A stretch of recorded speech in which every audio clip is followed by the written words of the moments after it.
هشام، ده ايه اللي جابه ده؟ عادل، عادل اصحى، هشام بره. يا عادل اصحى.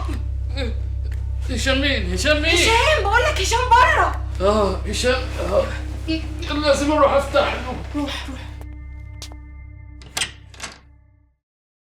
هشام، خال، ازيك يا هشام؟ ازيك يا خال؟ اللي جايبك عامل دلوقتي؟ ايه يا شيخ؟ ايه اخبار؟ انت كويس؟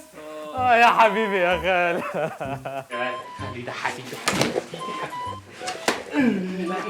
اهلا اهلا يا هشام.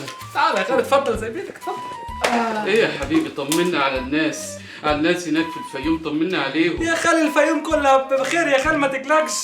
طيب مش تتصل يا ابني قبل ما تيجي ولا حاجه؟